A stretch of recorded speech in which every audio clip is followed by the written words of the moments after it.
बिस्मिल्लाहिर्रहमानिर्रहीम। चाची, तुम्हें अल्लाह का वास्ता मेरी शादी हारून भाई से ना करें। मैं तड़प कर चाची के कदमों में गिरी हुई थी, क्योंकि हारून भाई बचपन से जहनी माजूर थे। मगर अब कल से हारून भाई ने दुल्हन दुल्हन की रट लगा रखी थी। तभी चाची ने मेरा रिश्ता अपने पागल बेटे से तय कर दिया और बोली, तो यतीम को मैं अपनी बहू बना रही हूँ, वरना तेरी हैसियत तो नौकरानी की भी नहीं है। मैं फूट फूट कर रोने लगी और शाम को निकाह होते ही मुझे कमरे में बिठाया गया, तो मैं मौका देखते ही वहां से भाग गई। स्टेशन पर बैठी ट्रेन आने का इंतजार कर रही थी कि अचानक एक लेडी ने मुझे देखते ही पकड़ लिया और फोन करते बोली, सर वो लड़की पकड़ी गई है। मैं खौफजदा थी जब अचानक एसएसपी की गाड़ी मेरे करीब आई और उसमें से उतरने वाले शख्स को देखकर मेरे होश उड़ गए, क्योंकि वो तो पागल। मैंने माँ बाप दोनों को खो दिया, अम्मा को फालिज हुआ और अब्बा एक हादसे में दुनिया से चले गए। अब्बा फैक्ट्री में एक मिस्त्री थे और वो हादसा एक मशीन के अचानक खराब होने से पेश आया था। फैक्ट्री मालिक ने थोड़ा सा मुआवजा देकर अपना पीछा छुड़ा लिया और वो रकम अम्मा के इलाज पर ही लग गई। अब्बा की वफात के बाद घर में जो कोहराम बरपा हुआ, उसकी गूंज आज भी मेरे दिल में बाकी है। अब्बा की नमाज़े जनाजा पर मैंने पहली बार लोगों की हमदर्दी में एक अजीब सा खालीपन महसूस किया था। सब आते थे, आंसू बहाते थे, मगर कोई ये नहीं पूछता था कि अब इस छोटी बच्ची का क्या होगा। अम्मा को फालिज अब्बा के जाने के एक हफ्ते बाद हुआ, जैसे उनकी रूह ने उनके जिस्म को छोड़ दिया हो। वो बिस्तर पर पड़ी रही, उनकी आंखें बोलती थी मगर जबान खामोश थी। वो मुझे देखकर मुस्कुराने की कोशिश करती और मैं समझ जाती कि वो क्या कहना चाहती हैं। मैं घंटों उनके पास बैठी रहती, उनके हाथ की मालिश करती, सोचती कि वो जल्द ठीक हो जाएंगी। फालिज की वजह से उनके दाएं हाथ और पाँव में हरकत नहीं थी। मुझे याद है सर्दियों की एक ठंडी रात, वो भी मुझे तन्हा छोड़ गई। मैं उस वक्त उनके लिए गर्म पानी लेकर आई थी। जब मैंने उन्हें देखा तो उनके चेहरे पर एक अजीब सी खामोशी छाई हुई थी। उनके जाने के बाद पड़ोसियों ने चाची जुलेखा को तरगीब दी कि यतीम बच्ची को पनाह दो, ये बहुत नेकी का काम है। जुलेखा उस वक्त मोहल्ले वालों के सामने बड़ा रहमदिल बनकर पेश आई और मुझे अपने साथ ले गई। जुलेखा का रवैया शुरू में बहुत ही अच्छा था, जैसे मैं उनके घर की बेटी हूँ। पहले हफ्ते उन्होंने मुझे नए कपड़े भी दिलाए, मेरे लिए पिज़्ज़ा भी मंगवाया। मगर ये सब एक ड्रामा था जो सिर्फ मोहल्ले वालों की नज़रों में नेक बनने के लिए था। जब एक दिन शाम को मोहल्ले की खवातीन चली गईं, तो चाची ने अपने असली रंग दिखाए। वो दिन मेरी जिंदगी में कैद का पहला दिन था। चाची के घर आते ही मुझे बावर्ची खाने के कोने में एक पुरानी चटाई पर जगह मिली, जहाँ पुराना सामान पड़ा रहता था। किचन की ठंडी जमीन ही मेरा बिस्तर और मेरी आखिरी पनाहगाह बन गई थी। उनका पहला हुक्म ये था, अब तुम बड़ी हो गई हो, बैठी हुई रोटियां नहीं तोड़ोगी। सुबह फजर से पहले उठना है और रात को सबके सोने के बाद सोना है। मुझे फजर की अजान से पहले ही उठकर घर के तमाम काम निपटाने होते थे। मैं झाड़ू देती, बर्तन मांजती, कपड़े धोती, मगर इज्जत कभी न मिली। उनके अपने बच्चे आदिल और सना मुझे एक मुलाजमा से कम नहीं समझते थे। आदिल, जो मुझसे सिर्फ 1 साल बड़ा था, हर बात पर तंज करता। एक शाम मैंने किचन साफ किया और आदिल ने जानबूझकर चाय का कप फर्श पर उंडेल दिया। मैंने कहा, आदिल भाई, ये क्या किया आपने? उसने मुस्कुराकर कहा, तुम्हारे लिए काम पैदा किया है, वरना नौकरानी किस काम की? कल से तुम हमारे जूते भी साफ करोगी। चाची ने दूर से देखा और क्या कहा लगाया। मुझे याद है चाची ने अपनी बेटी सना को कहा, देखा यतीमों को अपने हाथ में रखना कितना आसान होता है। सना ने जवाब दिया, हाँ मामा, अब ये हमारी गुलाम है। बचपन से समझ गई थी कि यतीमी सिर्फ माँ बाप के जाने का नाम नहीं, बल्कि इज्जत के छिन जाने का नाम है। मैंने एक बार अब्बा की डायरी के कुछ सफ़ात पढ़े थे, जिसमें उन्होंने लिखा था, इज्जत के बगैर जिंदगी एक खूबसूरत कैद है। मेरा दिल चाहता कि किसी दिन इस घर की दीवारों से निकलकर सांस लूं। मैं अक्सर छत पर बैठकर सितारों से बात करती, क्योंकि वही मुझे सुनते थे। उन दिनों मैंने जिंदगी को कैद के मायने में देखा। मेरा जुर्म सिर्फ यतीम होना था। मैं अपने माँ बाप के बगैर एक ऐसे घर में रह रही थी जहाँ मोहब्बत की कोई कदर कीमत नहीं थी। मेरे हिस्से में काम, तन्हाई और चाची के सख्त अहकाम ही थे, जो मुझे रोज़ बरोज़ तोड़ रहे थे। एक दिन गर्मी की शिद्दत से मेरा हाथ कांप गया और बर्तनों का एक बड़ा स्टेक गिरा। वो सिर्फ बर्तन नहीं थे, वो एक कीमती चीनी मिट्टी के बर्तनों का सेट था, जो चाची को उसके भाई ने दिया था। जैसे ही बर्तन टूटने की आवाज़ आई, चाची बिजली की तरह किचन में पहुंची। वो चीख कर मोहल्ले वालों को बुला लाई, देखो मेरी बर्बादी, ये यतीम मेरा सारा कीमती सामान तोड़ देती है। एहसान फरामोश, रोटी खाती है हमारी, नखरे दिखाती है। इसने मेरा हाथ मरोड़ा और मेरे गाल पर जोरदार तमाचा रसीद किया। आवाज़ इस कदर ऊंची थी कि मेरे कान गूंजने लगे। चाची की बेटी सना खड़ी मुस्कुरा रही थी। गोया ये सब एक तमाशा हो। मेरे गाल पर तमाचा पड़ा और आवाज आई, एहसान फरामोश, रोटी खाती है हमारी, नखरे दिखाती है हमें। मैं चुप रही क्योंकि जवाब देने का हक सिर्फ उनके बच्चों का था। बर्तन गिरने के वाक़े के बाद चाची ने मेरे लिए सख्त उसूल बना रखे थे कि मेरे काम की कोई मामूली सी गलती भी काबिल माफ़ी नहीं होगी। अब मेरा रोज़ाना का शेड्यूल एक गुलाम जैसा था। सुबह 4 बजे उठकर मुझे बावर्ची खाने के पुराने लकड़ी के चूल्हे पर आग जलानी पड़ती थी और अक्सर उसका धुआं मेरी आंखों में जाता था। मुझे हंसी की भी इजाज़त नहीं थी। चाची कहती, जब रोटी मेरी खा रही हो तो हंसना भी मेरे घर में नहीं। अगर कभी आईने में खुद को देख लेती तो कहती, यतीम लड़कियां खूबसूरती के ख्वाब नहीं देखती। मैंने अपनी खोई हुई किताबें याद की जो मैंने अब्बा के हाथ से लिखी हुई डायरी के साथ एक संदूक में छुपा दी थी। मैंने ख्वाब देखने छोड़ दिए थे। मैं दिन में नौकरानी थी, रात में अपने आंसुओं के साथी। मैं बाथरूम में छुप कर रोती ताकि चाची को मेरे आंसुओं की आवाज़ ना आए। चाची ने कहा, आज रात खाना नहीं मिलेगा तुम्हें और कल के काम दुगने कर दो, तुम्हें इस नुकसान की कीमत चुकानी होगी। मैं चुपचाप बर्तनों के टुकड़े जमा करती रही। मेरा दिल करता था कि मैं किसी दरख्त की छाँव में बैठकर सिसकियाँ लूँ, मगर यहाँ पर सांस हर लम्हा चाची का मकरूज था। कभी सोचती कि कोई तो होगा जो सुनेगा, जो समझेगा कि मैं बुरी नहीं, मगर हर दिन पिछले से ज़्यादा तवील और जालिम लगता। मैंने अब अपनी खामोश मुज़ाहिमत शुरू कर दी थी। मैं अब्बा की डायरी में से कुछ मुख्तसर जुमले और कहानियाँ याद कर लेती थी और रात को छुप कर उन्हें दोहराती थी, जैसे वो मेरे कान में आज़ादी की सरगोशी कर रहे हों। उस रात मुझे पहली बार ये शदीद एहसास हुआ कि मैं किसी तारीक कोठड़ी में हूँ। उस रात भूख और दिल के दुख ने मुझे सोने न दिया। मैंने छत की तरफ देखा जहाँ सितारे मेरी वाहिद तसल्ली थे। नींद नहीं आ रही थी तो मैंने फ़ोन ऑन किया। बैटरी 1% थी। मैंने जल्दी से एक रीडिंग ऐप खोली जहाँ मैं कभी कहानियाँ पढ़ा करती थी। वहाँ एक टेक्सटिंग का फीचर था। अचानक एक चैट पॉपअप हुई जिसका यूज़र नेम नूर था। वो बहुत नरम मिजाज थी। उसने एक नज़म भेजी जो मेरी हालत से मिलती जुलती थी। मैंने बेध्यानी में उसे जवाब दिया, यह नज़म बहुत खूबसूरत है, काश मेरी ज़िंदगी में भी कोई नूर होता। उसने जवाब दिया, जब तक तुम पढ़ोगी मैं तुम्हारी वर्चुअल नूर होंगी। वो मेरे दुख सुनती, हंसाती, समझाती। मैंने उसे अपने हालात बताए, मगर चाची या ख़ानदान का नाम नहीं लिया। मैंने सिर्फ उसे जालिम चाची के नाम से पुकारा। मैंने दिल दिल में सोचा, शायद किसी को मेरा दर्द महसूस हुआ हो। नूर की बातें हमेशा पुरुमीद और अक्लमंदी से भरी होती थी। वो मुझे कहती थी, मरियम, तालीम वो वाहिद चीज़ है जो तुम्हारी आज़ादी का रास्ता बनेगी।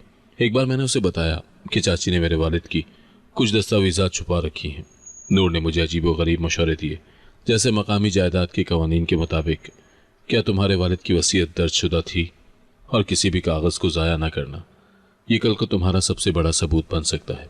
उसके पास फ़लसफ़ा और यहाँ तक कि मकामी कवानीन की भी गैर मामूली मालूमात थी। मुझे नहीं मालूम था कि वो लड़की नहीं बल्कि कोई और है। एक रात में चाची का कमरा साफ कर रही थी तो नूर ने मैसेज किया, तुम्हारी चाची का बैंक लॉकर कोड 4 हिस्सों का है, उसे याद करने की कोशिश करो। ये बात सुनकर मेरे रोंगटे खड़े हो गए। उसे कैसे मालूम? मैंने जल्दी से उससे पूछा, तुम कौन हो? तुम मेरे बारे में सब कैसे जानती हो? नूर ने जवाब दिया, मैं तुम्हारी हिफाजत के लिए हूँ और मैं तुम्हारे आसपास की हर चीज़ पर नज़र रखता हूँ। ज़्यादा सवाल मत पूछो, बस जो मैं कहूँ उसे नोट कर लो। ये एक ऐसा जुमला था जो एक लड़की नहीं बल्कि एक सोच समझ कर बात करने वाले शख्स की बात लगती थी। उस दोस्ती ने मुझे उम्मीद दी, जैसे अंधेरे में रोशनी का एक सिरा मिल गया हो। एक रात सना पानी पीने किचन में आई जब मैं नूर से बात कर रही थी।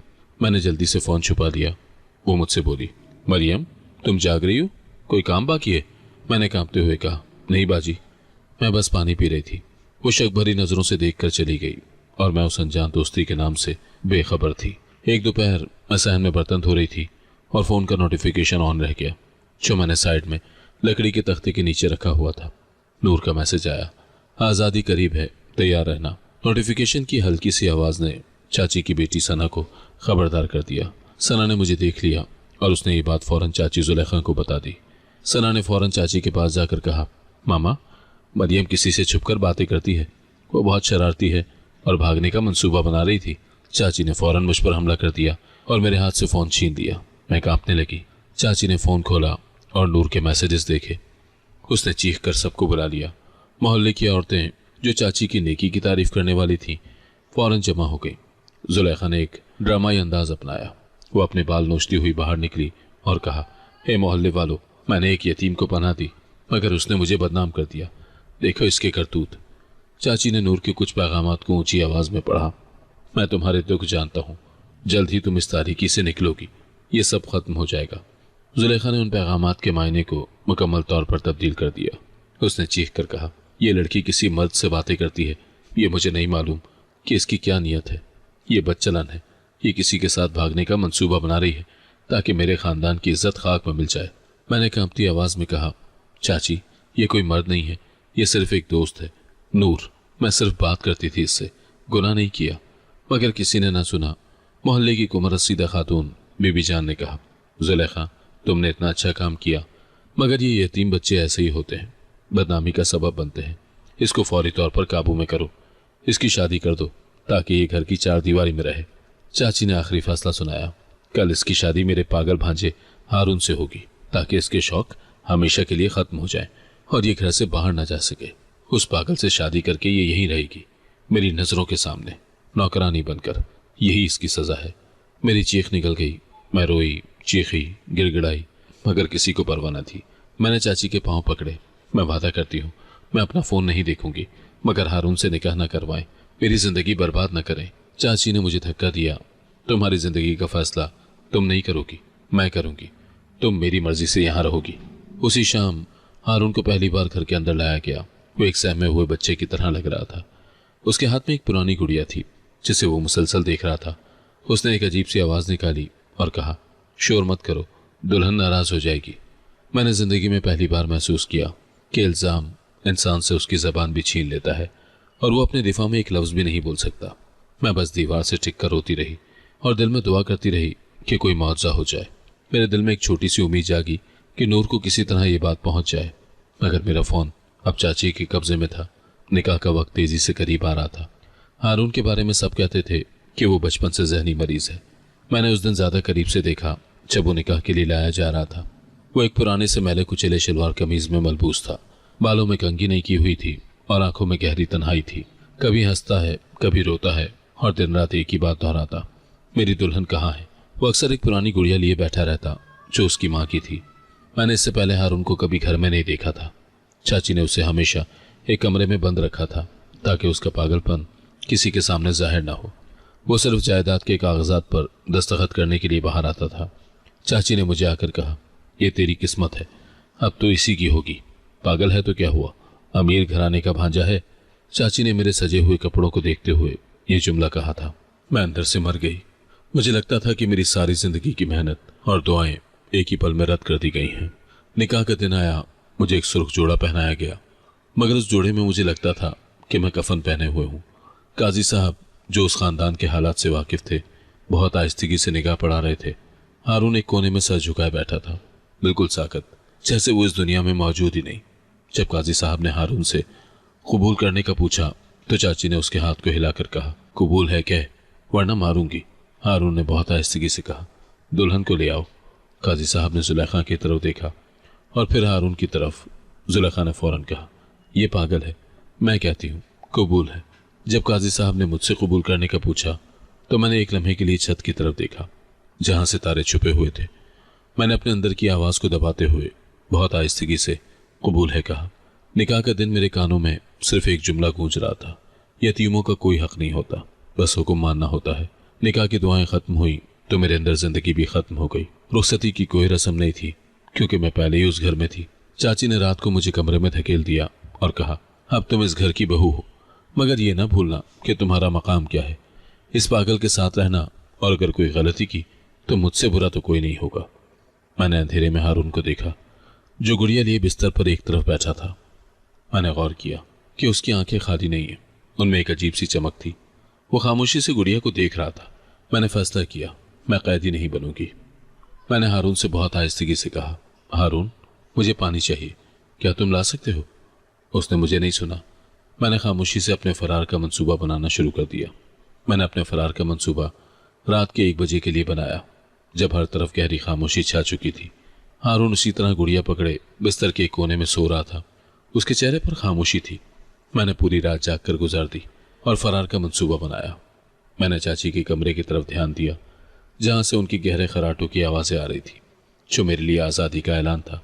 मुझे याद आया कि अब्बा की एक पुरानी चाबियों का गुच्छा मेरे पास है। जिसमें शायद बैरूनी दरवाजे की चाबी हो। मैंने खामोशी से बाथरूम की तरफ चलना शुरू किया, हर कदम दबाते हुए ताकि पुरानी लकड़ी के फर्श से आवाज ना आए। चाबियों का गुच्छा निकाला जो मैंने फर्श की पुरानी टाइल के नीचे छुपा रखा था।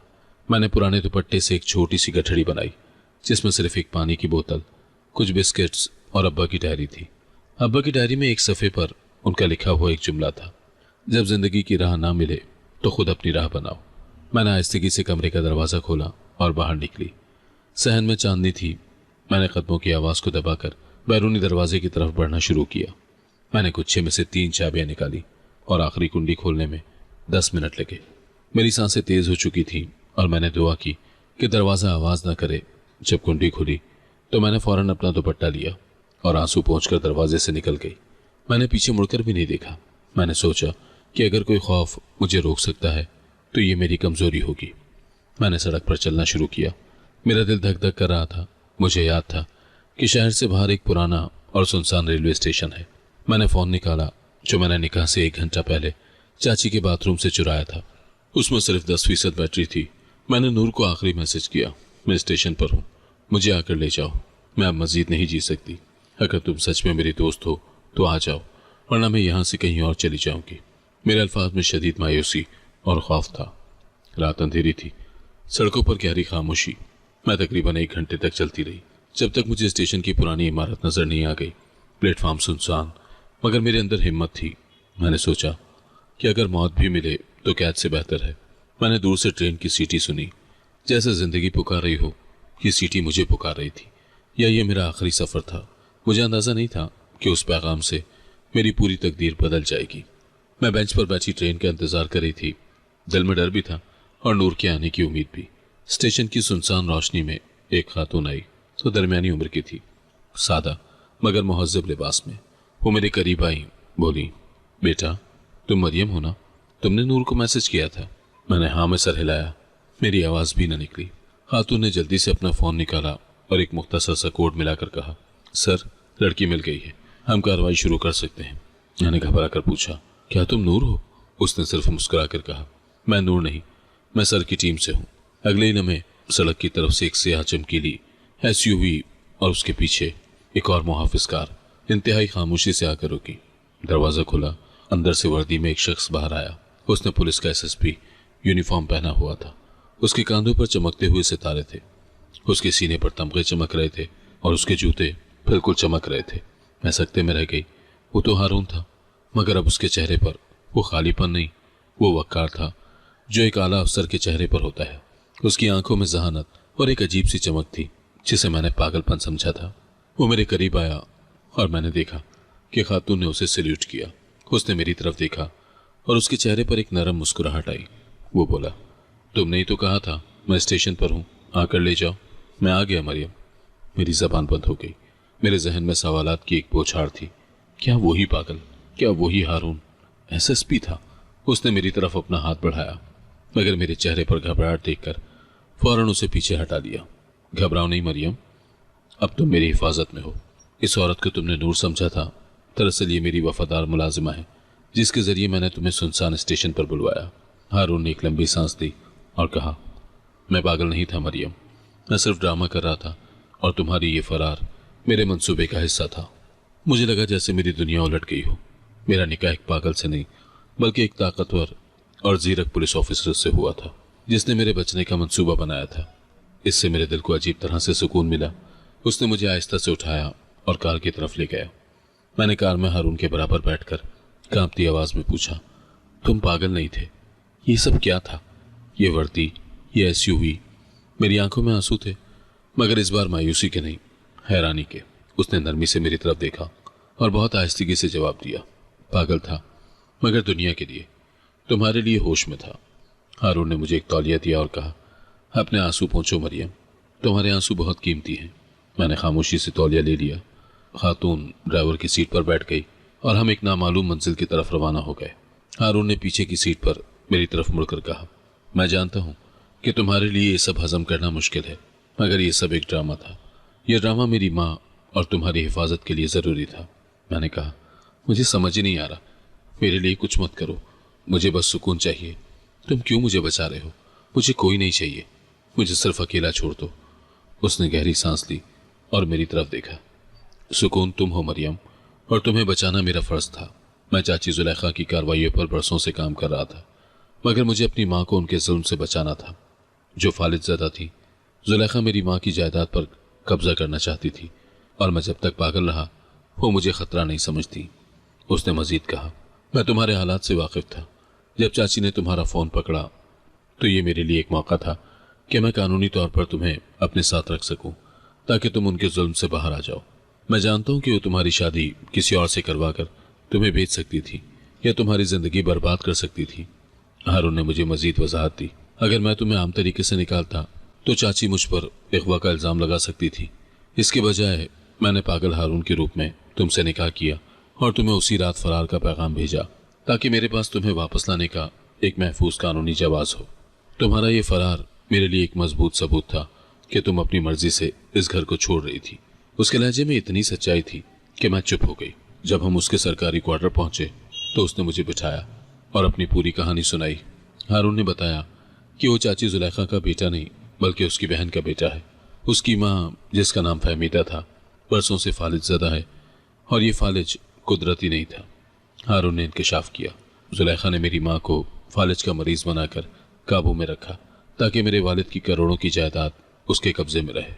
मेरी माँ के वालिद ने वसीयत में लिखा था कि जायदाद सिर्फ मेरी माँ के बच्चों को मिलेगी। जुलेखा ने मेरे वालिद के जाली दस्तखत करके वसीयत को बदलने की कोशिश की थी। उसने मेरी माँ को फालिज का मरीज बनाने के लिए डॉक्टर्स के मशवरे पर मेरी माँ को गलत दवाइयाँ देती रहीं, जिससे उनकी सेहत खराब होती चली गई। हारून ने मुझे बताया कि जब उसने ये महसूस किया कि चाची उस पर भी नजर रखे हुए हैं तो उसने पागल बनने का ड्रामा शुरू कर दिया। वो दिन रात एक ही बात दोहराता, मेरी दुल्हन कहाँ है। ये एक कोड था जो उसने अपनी माँ को समझाया था कि जब वो कहेगा कि दुल्हन आ गई है तो इसका मतलब होगा कि वो कार्रवाई शुरू कर रहा है। हारून ने कहा, मैं दरअसल SSP हूँ, मगर मैंने अपनी नौकरी को पसे पर्दा रखा। मैंने एक खुफिया टीम बनाई थी जिसका काम सिर्फ जुलेखा की निगरानी करना और उसके खिलाफ सबूत इकट्ठे करना था। वो मजीद बोला, वर्चुअल दोस्ती नूर भी इस मंसूबे का हिस्सा थी। मैंने एक फर्जी लड़की का नाम इस्तेमाल किया ताकि मैं तुम्हें जज्बाती सहारा दे सकूं और तुम्हारे तमाम हालात से वाकिफ रहूं। मेरी मुलाजमा मेरी निगरानी में नूर के नाम से तुमसे बात करती थी और मैं उसे बता रहा था कि क्या बात करनी है। मैंने नूर के जरिए तुम्हें कुछ कानूनी मशवरे दिए ताकि तुम महफूज रहो। मुझे लगा दुनिया में कुछ पागल वो भी होते हैं जो मोहब्बत और फर्ज के लिए खुद को मिटा देते हैं। हारून ने अपनी माँ का कमरा मुझे दिखाया। उनका कमरा बहुत साफ सुथरा था, मगर उनकी हालत खराब थी। मेरी माँ की हालत बहुत नाजुक है, तुम्हें वापस घर जाना होगा, हारून ने कहा। मैं हैरान हुई। मैं वापस जाऊंगी? हारून ने जवाब दिया, हाँ, ताकि चाची को शक ना हो। तुम वहां जाकर मेरी माँ की देखभाल करो, मेरी निगरानी और हिफाजत में। जब तुम मेरी माँ की खिदमत करोगी तो चाची का शक खत्म हो जाएगा। उसकी माँ ने मुझे देखा और उनकी आंखों में एक उम्मीद की चमक आई। मुझे लगा मैं सिर्फ हारून के घर नहीं आई बल्कि अपने नए फर्ज से जुड़ गई हूँ। हारून ने मुझे इस शर्त पर वापस जुलेखा के घर भेजा कि मेरी सिक्योरिटी के लिए घर के बाहर और अंदर उसके खुफिया एजेंट मौजूद होंगे। मैंने हारून को कहा, अब मुझे वापस उसी घर जाना चाहिए ताकि चाची को शक न हो। हारून ने मुझे कहा, मुझे सिर्फ वहां जाकर उनकी माँ की देखभाल करनी है, बाकी सब वो संभाल लेगा। मैंने हारून की माँ को अपनी माँ समझ लिया। सुबह दवाई, शाम खाना, रात दुआ। मैंने फौरन फहमीदा बेगम का रोजाना का एक शेड्यूल बनाया। मैं उनके पांव दबाती जो फालिज की वजह से सख्त हो चुके थे। वो बोल नहीं सकती थी मगर मेरी तरफ देखकर मुस्कुरा देती थी। मैं हर रोज उनके बिस्तर के पास बैठकर उन्हें किताबें पढ़कर सुनाती ताकि उनका जहन मसरूफ रहे। मैंने महसूस किया कि उनकी मुस्कुराहट अब पहले से ज्यादा गहरी और भरोसे वाली है। चाची जुलेखा जो अब भी इस घर में मौजूद थी और उस पर हारून की खुफिया निगरानी थी, मेरे इस नए किरदार को देखकर भी ताने देने से बाज न आई। जुलेखा अक्सर मेरी तरफ आकर कहती, अब तुम बहू बन गई हो तो क्या हुआ, हारून तो पागल ही है, तुम्हें सारी जिंदगी इसी की खिदमत करनी पड़ेगी, और इस फालिज ज़दा औरत की भी। एक शाम में फहमीदा बेगम के बालों में तेल लगा रही थी तो जुलेखा ने आकर कहा, तुम जितनी मर्जी खिदमत कर लो, जायदाद का फैसला मैं ही करूंगी। इसका बाप जो कुछ भी छोड़कर गया था अब वो सब मेरा है। मैंने इस बार पहली दफा खामोश रहने के बजाय मुस्कुराकर जवाब दिया, चाची जान, जायदाद का फैसला इंसान नहीं कुदरत करती है। जुलेखा मेरा जवाब सुनकर गुस्से से चली गई। हारून दिन में एक बार खुफिया तौर पर अपनी माँ से मिलने आता। वो इस तरह ड्रामा करता जैसे वो पागल हो, मगर वो मेरी तरफ देखकर इशारा करता कि वो सब कुछ देख रहा है। मैंने भी उसके लिए कोड बनाया था। जब मैं उसे पानी देती तो मैं हमेशा एक मखसूस फूल को अपने हाथ में रखती। इसका मतलब था कि सब महफूज है। हारून मुझे अक्सर चुपचाप देखता, जैसे कुछ कहना चाहता हो, मगर रुक जाता। वो मुझे एक छोटी सी चॉकलेट या फूल देता और कहता, दुल्हन, मेरी गुड़िया की देखभाल अच्छी करो। उसकी खामोशी में एक अहद छुपा था। मैं समझने लगी थी कि जिन लोगों को हम पागल समझते हैं वही सबसे ज्यादा सच्चे होते हैं। शायद इसीलिए कि उसका दिल भी सच्चा था। मेरी खिदमत से फहमीदा बेगम को सुकून मिलना शुरू हो गया था और मुझे भी इस काम में एक अजीब सा सुकून मिल रहा था। एक दिन उन्होंने मेरा हाथ हल्का सा दबाया। ये पहला जिस्मानी इशारा था जो उन्होंने बरसों बाद दिया। हारून ने मुझे एक मखसूस तारीख और वक्त दिया था कि उस दिन ऑपरेशन होगा। उसने मुझे कहा था कि मैं उस दिन फहमीदा बेगम को दूसरे कमरे में ले जाऊं ताकि वो किसी भी सदमे से महफूज रहें। उस दिन हारून अपने एक वफादार सिपाही के साथ घर आया। इस बार वो वर्दी में नहीं था बल्कि एक आम लिबास में था, मगर उसके साथ 10 से ज्यादा पुलिस टीम के जवान थे। एक सुबह जब चाची जुलेखा सो रही थी, हारून ने पुलिस टीम के साथ छापा मारा। चाची की चीखों पुकार पूरे मोहल्ले में गूंज उठी। पुलिस ने हारून की खुफिया रहनुमाई पर एक दीवार में लगे खुफिया लॉकर को तोड़ा जहां जुलेखा ने अहम दस्तावेजात छुपा रखी थी। जुलेखा के जाली कागजात, जालसाजी के सबूत और हारून की मां की गलत मेडिकल रिपोर्ट्स सब निकल आए।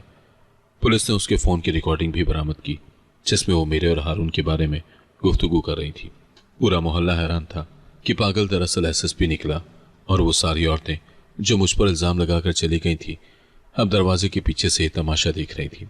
हारून ने एसएसपी के अंदाज में जुलेखा के सामने खड़े होकर कहा, आपने सिर्फ जायदाद नहीं चुराई, आपने अपनी बहन को मौत के करीब पहुंचाया, एक यतीम की जिंदगी भी बर्बाद की।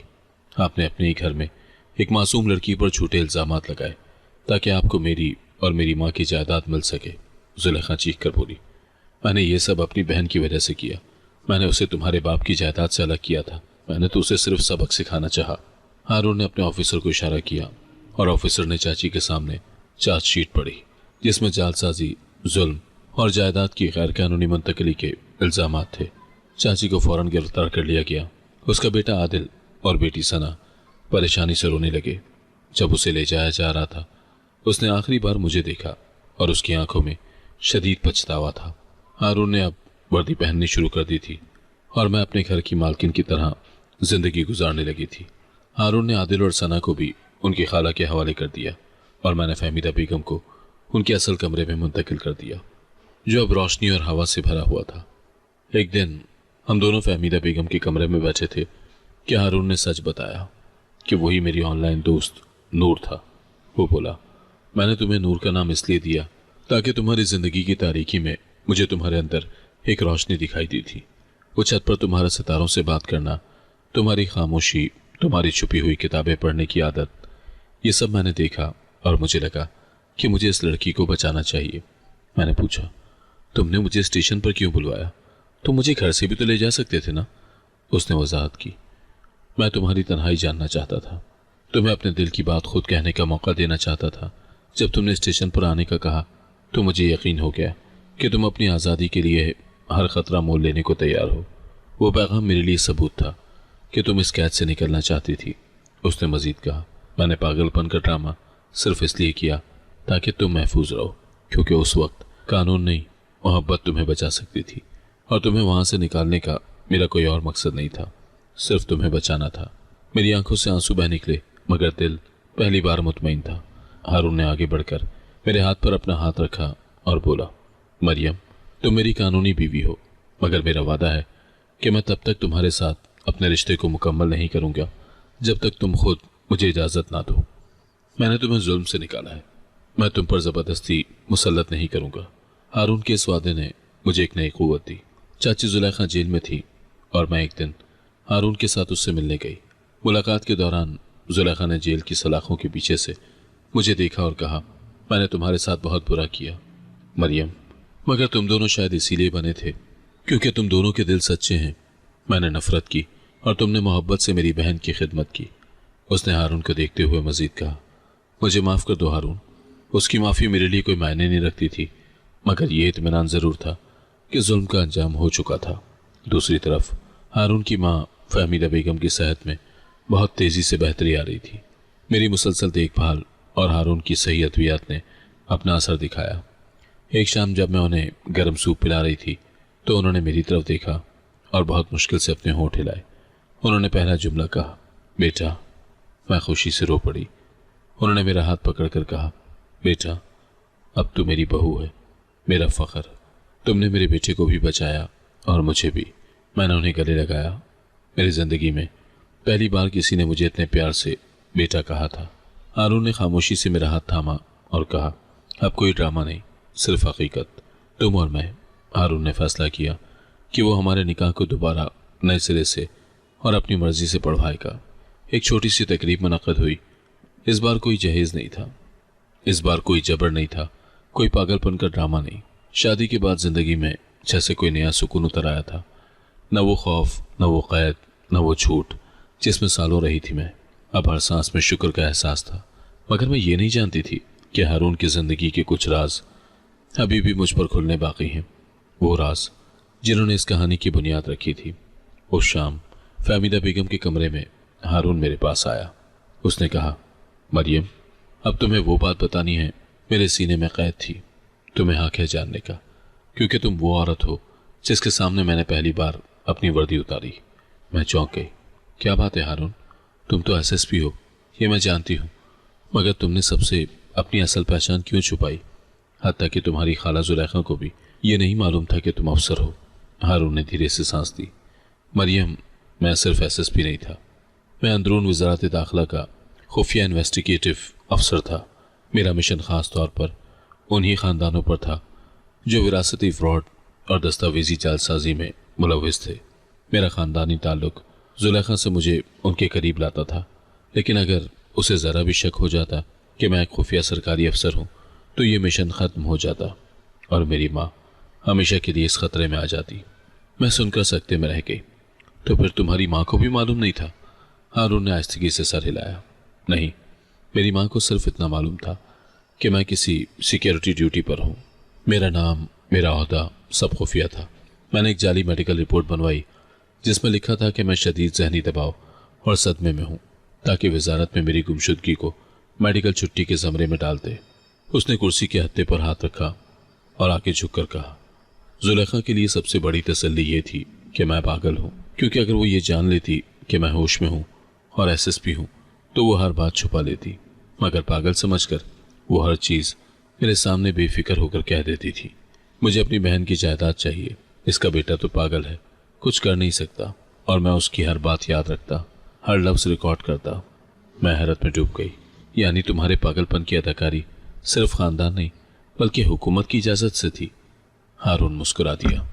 बिल्कुल, और ये एक अंडरकवर साइकोलॉजिकल मिशन था। मेरे ऊपर वजारत दाखिला के 2 अफसरान की बराह रास्त निगरानी थी। मैं पागलपन की ओवर एक्टिंग नहीं करता था, बल्कि एक मखसूस फाइल के मुताबिक एक ऐसा मरीज जाहिर किया गया था जो बातें भूल जाता है मगर जज्बाती रद्द अमल देता है। इसने जुलेखा को मुकम्मल तौर पर बेफिक्र कर दिया। उसने कभी ये सोचा ही नहीं कि जिस पागल के सामने वो अपने गुनाह गिनवा रही है वही कल उसके खिलाफ गवाह बन जाएगा। मैं खामोशी से उसे देखती रही। मेरे अंदर एहतराम की एक नई लहर उठी। हारून, तुमने ये सब बर्दाश्त किया। तुम्हारी अपनी माँ फालिद ज़दा थी और तुमने अपने आप को दुनिया के सामने पागल जाहिर किया। तुमने ये सब क्यों किया? वो लम्हा भर खामोश रहा, फिर बोला, क्योंकि इंसाफ कभी कागज़ पर नहीं मिलता मरियम। कभी कभी उसे अदाकारी, कुर्बानी और वक्त के इंतजार में ढालना पड़ता है। मैं चाहता तो एक छापे में जुलेखा को गिरफ्तार करवा देता, मगर वो फिर मेरी माँ को भी मार देती। मुझे दोनों को बचाना था, अपनी माँ को भी और तुम्हें भी। इसीलिए मैंने पागल बनना कबूल किया। मैंने उसकी आंखों में देखा। तुमने सिर्फ मिशन नहीं निभाया, तुमने कुर्बानी दी। वो हंस दिया, मगर मेरी आंखों में नमी थी। कुर्बानी नहीं मरियम, फ़र्ज। और ये राज सिर्फ 2 लोगों को मालूम था, एक मैं और दूसरा वो शख्स जो वजारत दाखिला में मेरी फाइल देखने का मजाज था। यही वजह है कि मेरे घर के किसी फर्द को, हत्ता कि जुलेखा को भी, मेरी असल शनाख्त का इल्म नहीं हो सकता। यह राज सुनकर मुझे एहसास हुआ कि मेरी ज़िंदगी सिर्फ जुल्म से नहीं निकली बल्कि एक मनसूबाबंद निजात थी। हारून ने कहा, अब वक्त है कि हम इस राज को मोहब्बत में बदल दें। जिस मिशन में मैं पागल बना, अब उसके बदले मैं होश के साथ रोशनी फैलाऊंगा। यूं नूर फाउंडेशन का आगाज हुआ, मगर अब मैं जानती थी कि उसके पीछे खुफिया निजात दहिंदा की पूरी हिकमत अमली छुपी थी। हारून ने सिर्फ एक इदारा नहीं बनाया, बल्कि उन सब के लिए निजात का दरवाज़ा खोला जिन पर जुल्म के पर्दे पड़े थे।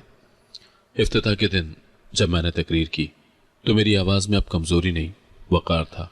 मैं यतीम थी, मगर अब मैं अकेली नहीं। मेरे पास अब वो मुहाफ़िज़ है जो पागलपन में भी होश से ज़्यादा वफादार था। ये इदारा उन सब के लिए है जो बोल नहीं सकते, और उन सब के लिए जिन्हें दुनिया पागल समझकर चुप करवा देती है। लोग तालियां बजा रहे थे, मगर हारून की आंखों में एक खामोश फ़ख्र था। तकरीब के बाद वो मेरे करीब आया और कहने लगा, मरियम, मैंने पागलपन की आड़ में जुर्म के राज जमा किए थे, और तुमने अपनी खामोशी की आड़ में इंसानियत के सबक। अब दोनों राज मिल गए हैं, और ये फाउंडेशन इन दोनों का सदका है। रात को जब हम छत पर बैठे, हारून ने आसमान की तरफ देखकर कहा, काश मेरी खाला जानती कि वो जिसे पागल समझकर अपने सामने हर राज कहती रही, वही उसकी तबाही का सबूत जमा कर रहा था। लेकिन अगर वो जान लेती तो कभी अपनी असल फितरत ज़ाहिर न करती। उसका लालच, उसका जुर्म, सब मेरी खामोशी से ज़ाहिर हुआ। यही तो मिशन की कामयाबी थी। मैंने नरमी से कहा, तो ये सब तुम्हारा प्लान था, हत्ता कि मेरा उससे निकाह भी? वह मुस्कुराया, नहीं, निकाह तो कुदरत का प्लान था। मैंने तुम्हें महफूज रखने के लिए शादी का रास्ता चुना, मगर मोहब्बत ने उसे ज़िंदगी का मकसद बना दिया। मैं खुफिया मिशन पर था, मगर तुम मेरी हकीकत बन गई। मैंने आसमान की तरफ देखा, वही सितारे, वही रात, मगर आज दिल में सुकून था। हारून ने मेरा हाथ थामा। अब कोई मिशन नहीं, अब सिर्फ जिंदगी है, और इस जिंदगी में तुम हो, तुम्हारी मुस्कुराहट है, और तुम्हारी वो रोशनी जिसे हम नूर कहते हैं। नूर फाउंडेशन के गेट पर सुनहरी तख्ती चमक रही थी, जिस पर अल्फाज कुंदा थे, ये इदारा उनके लिए है जिन्हें दुनिया पागल कहकर चुप करवा देती है।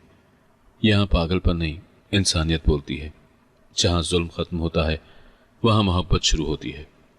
तुम्हें छूने की जसारत नहीं, सिर्फ हिफाजत की इजाज़त है। मैंने दिल में कहा, काश हर पागलपन के पीछे एक हारून हो, और हर यतीमी के अंधेरे में एक नूर छुपा हो, जो वक्त आने पर सब कुछ रोशन कर दे। नूर फाउंडेशन के क़याम को कुछ महीने गुजर चुके थे। जिंदगी एक पुरसुकून डगर पर थी, मगर एक दिन दरवाजे पर हल्की सी दस्तक हुई। मैंने दरवाज़ा खोला तो सामने एक कमज़ोर, झुर्रियों ज़दा चेहरा नजर आया। रफ़ीक चचा, जुलेखा के शौहर। मैं लम्हा भर को साकत रह गई। वो धीरे धीरे अंदर आए, कपड़े मट्टी से अटे हुए, चेहरे पर खौफ और शर्मिंदगी के साए। मरियम बेटी, उनकी आवाज़ टूट रही थी। मैं बहुत अरसे से तुम्हें देखना चाहता था, मगर शर्म आती थी। मैंने सर्द लहजे में कहा, आप यहाँ क्यों आए हैं? आप जानते हैं कि आपकी बीवी ने मेरी ज़िंदगी तबाह की थी। उन्होंने सर झुका दिया, आंसू टपकने लगे। हाँ मरियम, मगर आज मैं तुम्हें वो बात बताने आया हूँ जो शायद तुम्हारी रूह को झिझोड़ देगी। तुम्हारे माँ बाप की मौत हादसा नहीं थी, वो सब जुलेखा ने करवाया था। मेरे कदमों तले से ज़मीन खिसक गई। क्या क्या कहा आपने? वो बोले, तुम्हारे बाप अहमद साहब फैक्ट्री में मुस्तरी थे। उन्होंने फैक्ट्री मालिकान के साथ जुलेखा के शौहर के फ्रॉड के कागजात देख लिए थे। जुलेखा को खौफ था कि अगर तुम्हारे अब्बा ने ज़बान खोली तो उनके शौहर रफ़ीक यानी मैं जेल चला जाऊंगा। इसीलिए उसने फैक्ट्री मालिक को पैसे देकर वो मशीन ख़राब करवाई जिससे तुम्हारे वालिद की जान गई। मैं लरस गई और मेरी माँ। रफ़ीक चाचा ने आंखें बंद कर ली। जब तुम्हारे अब्बा की मौत के बाद तुम्हारी माँ को शक हुआ तो जुलेखा ने उसे भी जहर दिया, दवा के नाम पर फालिज का जहर। मैं सब जानता था, मगर मैं बुज़दिल था मरियम। मैंने खामोशी इख्तियार की क्योंकि मैं इस औरत का कैदी था। मैंने अपनी बुज़दिली से तुम्हारे माँ बाप को खो दिया और आज सारी ज़िंदगी का बोझ उठाकर तुम्हारे सामने आया हूँ। मैंने कुर्सी का सहारा लिया, दिल जैसे सीने से निकलने लगा। तो उस रात जब मेरी माँ चुपचाप गई, वो कुदरत नहीं जुलेखा का गुनाह था। रफ़ीक चाचा ने रोते हुए कहा, हाँ वही रात थी जब जुलेखा ने अपने जुर्म पर पर्दे डालने के लिए तुम्हें अपने घर में पनाह देने का ड्रामा किया ताकि लोग उसे नेक समझें और तुम पर एहसान के बोझ तले उसका असल जुल्म छुप जाए। मैं तड़प कर खड़ी हुई। तुमने सब कुछ जानकर भी कुछ नहीं कहा। तुम भी शरीके जुर्म हो चाचा, उससे सकते हुए बोले। हाँ मैं मुजरिम हूँ, इसीलिए तुम्हारे कदमों में आया हूँ। मैं चाहता हूँ तुम मेरा इंसाफ करो, मुझे माफ़ कर दो, क्योंकि तुम्हारी माफ़ी ही मेरी सज़ा है। हारून इतने में अंदर आया। उसने खामोशी से सारा मंजर देखा। रफ़ीक चाचा ने उसे देखकर कहा, हारून बेटा, तुम्हारा बाप मेरा दोस्त था, तुम जानते थे ना ये सब। हारून ने गहरी सांस ली। हाँ चाचा, मुझे शक था, इसीलिए मैंने पागल बनने का ड्रामा किया ताकि जुलेखा लापरवाह होकर सब कुछ बोलते। मैं उसे कानून के कटहरे में लाना चाहता था, मगर मरियम की रूह को जख्मी नहीं करना चाहता था। इसीलिए मैंने आखिरी दिन तक ये राज छुपाए रखा। रफीक चचा फर्श पर गिर पड़े। मैंने अपने जुर्म का बोझ बरसों झेला है। जुलेखा जेल में आखिरी सांसें ले रही है। वो तुम्हारा नाम लेकर रो रही है। कह रही थी मैंने अपनी बहन का हक छीना, उसकी बेटी को गुलाम बनाया। मगर अब मुझे एहसास हुआ है कि यतीम का दिल तो खुदा की अमानत होता है। मैंने खामोशी से आसमान की तरफ देखा। या अल्लाह, क्या यही अदल है? एक जालिम औरत के हाथों मेरे वालिदैन की जिंदगी चली गई, मगर वो खुद अपनी लालच में जलती रही। हारून ने मेरे कंधे पर हाथ रखा। मरियम, यही तकदीर का इंसाफ है। खुदा ने तुम्हें यतीम बनाया, मगर तुम्हें अपने कातिलों से बुलंद कर दिया। आज वो सब कैदी हैं और तुम नूर हो। तुमने अंधेरे से अपनी रोशनी खुद पैदा की। मैंने आहिस्ता से कहा, हारून, आज मुझे लगता है मेरे अब्बा की रूह मुतमईन होगी, क्योंकि आज उनकी बेटी ने इंतकाम नहीं, अदल देखा है। रात गए जब मैं छत पर अकेली बैठी थी, हवा में वही खुशबू थी जो कभी अम्मा के दुपट्टे से आती थी। मैंने आंखें बंद करके कहा, अम्मा, अब तुम्हें फख्र होगा। तुम्हारी बेटी अब किसी जुलेखा की कैद में नहीं, बल्कि एक नूर की रोशनी में जीती है। और मैंने महसूस किया जैसे आसमान से कोई दुआ मेरे दिल में उतर आई हो। जहां जुल्म खत्म होता है, वहां मोहब्बत शुरू होती है। अगर आपको आज की कहानी पसंद आई है तो वीडियो को जरूर लाइक कीजिएगा और अपने दोस्तों के साथ भी शेयर कीजिएगा। और हां, अगर आपने अभी तक हमारा चैनल सब्सक्राइब नहीं किया तो जरूर सब्सक्राइब करें। मिलते हैं कल एक नई और दिलचस्प कहानी के साथ। अल्लाह हाफिज।